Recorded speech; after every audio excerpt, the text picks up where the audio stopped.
नमस्कार मित्रों, स्वागत है आपका YouTube channel mission competition classes Khanpur में। और चलिए मित्रों, आज एक महत्वपूर्ण टॉपिक डिस्कस करते हैं। शिवाना दुर्ग, जो कि बहुत एक महत्वपूर्ण दुर्ग है, उसके बारे में अध्ययन करते हैं। तो देखिए मित्रों, सबसे पहले अगर हम इसकी स्थिति की बात करें, एज ए लोकेशन की बात करते हैं, तो डिस्ट्रिक्ट तो देखो मित्रों क्या है, बाड़मेर। परंतु देखो बाड़मेर में एक पहाड़ है जिसका नाम है हल्देश्वर। क्या नाम है मित्रों?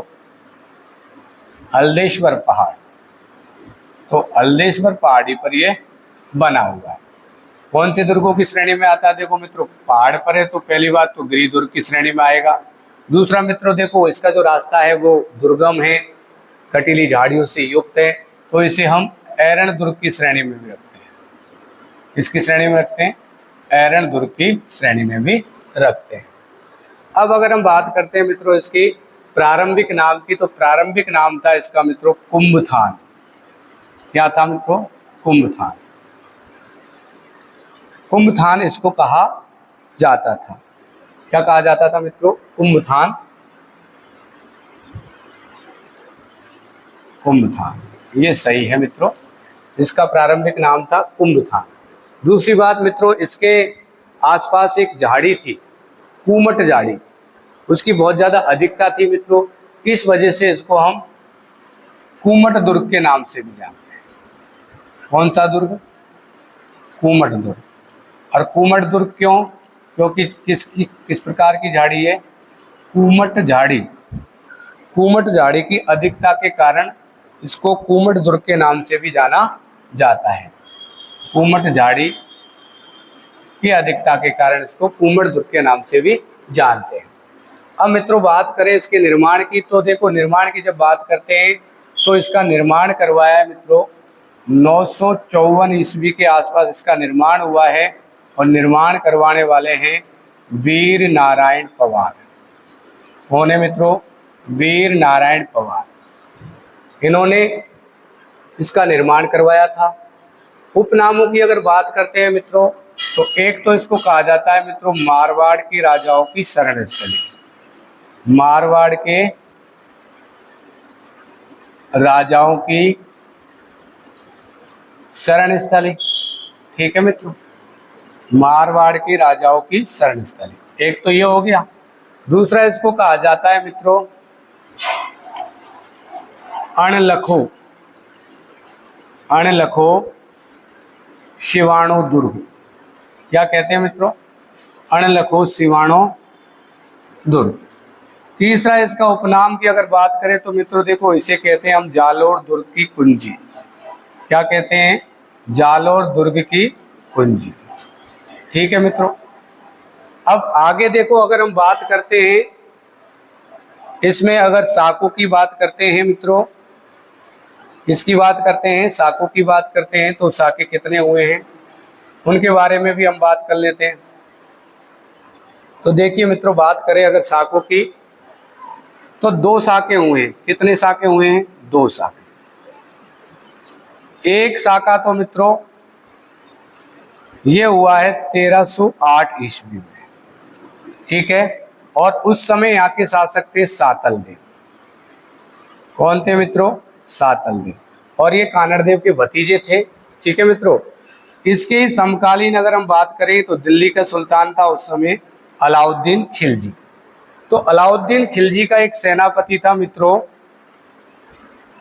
जिसका नाम था कमालुद्दीन कुर्द। कमालुद्दीन कुर्द। ठीक है मित्रों। तो इस कमालुद्दीन कुर्द के नेतृत्व में अलाउद्दीन खिलजी ने 1308 में सेना भेजी। और अलाउद्दीन खिलजी ने इस दुर्ग को जीत करके दुर्ग का नाम बदलकर क्या रख दिया मित्रों? दुर्ग का नाम रख दिया मित्रों खैराबाद। क्या रख दिया? खैराबाद। ये एक बहुत महत्वपूर्ण प्रश्न हो सकता है कि अलाउद्दीन खिलजी ने सिवाना दुर्ग को जीत करके उसका नाम बदल करके क्या कर दिया था? खैराबाद कर दिया था। दूसरे अगर साके की बात करें तो मित्रों ये हुआ है 1534-35 ईस्वी के आसपास। और उस समय यहाँ पर जो व्यक्ति थे शासन कर रहे थे उनका नाम था कल्ला राय मलोट। क्या नाम था? कल्ला राय मलोट। और इनका जो युद्ध हुआ उस समय किसके साथ? अकबर के साथ। तो दूसरा साका मित्रों हुआ है 1534-35 ईस्वी के आसपास। तो ये आपने देखा। एक बार फिर से देखो, सिवाना दुर्ग की अगर लोकेशन की बात करते तो आपने डिस्ट्रिक्ट पड़ता है बाड़मेर, ठीक है मित्रों। और यहाँ पर 56 की पहाड़ियाँ हैं, उसमें एक पहाड़ी है जिसका नाम है हल्देश्वर पहाड़ी, और हल्देश्वर पहाड़ी पर ये बना हुआ है। प्रारंभिक नाम इसका क्या मिलता है मित्रों? कुंभथान मिलता है। यहाँ पर बहुत सारी मात्रा में कूमट झाड़ी उगती है, इसलिए कूमट झाड़ी उगने के कारण इसको क्या कहते हैं? कूमट दुर्ग कहते हैं भाई। श्रेणी की बात करें तो भाई देखो, पहाड़ पर बना है तो गिरि दुर्ग है, और रास्ते क्या है? दुर्गम है, थोड़े कटीली झाड़ियों से युक्त है, इसलिए इसको एरन दुर्ग की श्रेणी में भी रखा जा सकता है। निर्माण की अगर बात करते हैं तो 954 ईस्वी में वीर नारायण पवार इसके द्वारा इनका निर्माण किया गया है। उपनाम की अगर बात करें तो मारवाड़ के राजाओं की शरण स्थली है मित्रों। अणलखो सिवाणो दुर्ग भी कहते हैं, जालो दुर्ग की कुंजी भी कहते हैं। और दो साके हुए हैं मित्रों, एक तो 1308 में जिस समय यहाँ के शासक सातल देव और इनके सामने जो शासक थे वो थे अलाउद्दीन खिलजी। दूसरा हुआ है 1534-35, उस समय शासक थे कल्ला राय मलोट और इनके सामने शासक थे मित्रों अकबर, ठीक है। तो देखिए, जो अलाउद्दीन खिलजी ने सिवाने दुर्ग को जीत करके नाम क्या कर दिया मित्रों? खैराबाद। इतना अपन देख चुके हैं। अब थोड़ा देखो मित्रों, आगे चलते हैं और आगे बात करते हैं। देखो, एक शासक का नाम मारवाड़ का आपने सुना होगा जिसका नाम है मित्रों मालदेव, और इस मालदेव का किसके साथ पंगा हो गया था? शेरशाह के साथ, शेरशाह सूर के साथ। मित्रों इसे सूरी कहते हैं, मगर अगर देखा जाए तो ये सूरी नहीं है मित्रों, ये सूर वंश से था। इसका सही नाम है शेरशाह सूर।